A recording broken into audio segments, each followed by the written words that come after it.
Bom dia, a paz do Senhor Jesus para os irmãos e as irmãs. Nesta manhã linda e maravilhosa, o Senhor tem uma palavra para os nossos corações.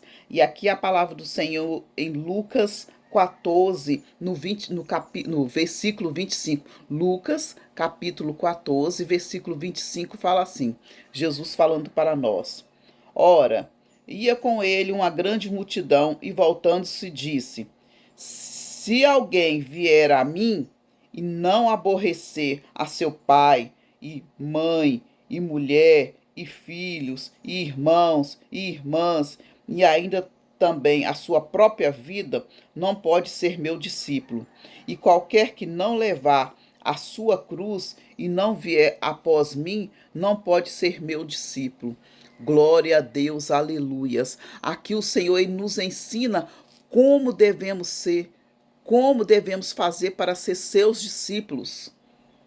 Muitas vezes nós ficamos perguntando como nós vamos fazer para seguir a Jesus, para ser discípulos de Jesus.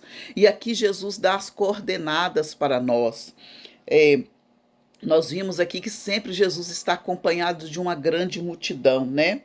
Ora, ele ia, né? Aonde ele estava, sempre tinha uma grande multidão querendo ouvir, com sede da palavra do Senhor, com sede de ouvir a palavra do Senhor. E estava aquela multidão, e Jesus virou e falou: Se alguém vier após mim e não aborrecer a seu pai, a sua mãe, a sua própria vida, muitas vezes nós temos que aborrecer a nós mesmos para seguir a Jesus, abrir mão da nossa própria vida para seguir, para ser discípulos de Jesus, na verdade. Não é nem para seguir, para ser discípulos de Jesus. E aqui ele fala carregar a sua própria cruz, os próprios problemas, as próprias aborrecimentos que nós passamos, nós temos que carregar e seguir a Jesus. Nós não vamos sair. Não é porque você aceitou o Senhor Jesus, virou discípulo de Jesus, que a vida vai ser mil maravilhas, vai ser rosas, só caminhos de rosa, mas as rosas têm os espinhos também, né? As rosas têm os espinhos. Tem que ir após o Senhor Jesus e não você tem que ir após o Senhor Jesus. Aqui ele fala: e não vier após mim, não pode ser meu discípulo.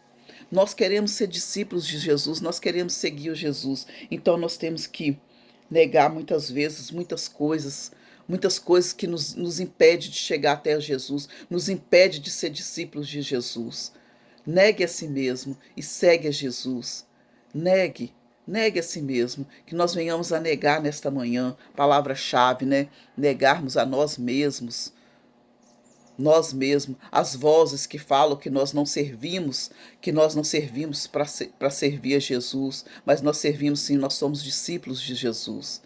Amém, glória a Deus. E nós temos que continuar negando, muitas vezes aborrecendo a um parente, aborrecendo a um irmão, aborrecendo ao marido, aborrecendo a esposa, para servir a Jesus, para ser discípulo de Jesus. Amém, glória a Deus. Tenha um dia abençoado em nome do Senhor Jesus. Que o Senhor Jesus derrama as ricas bênçãos sobre a vida de cada um de vocês nesta manhã, em nome do Senhor Jesus. Amém.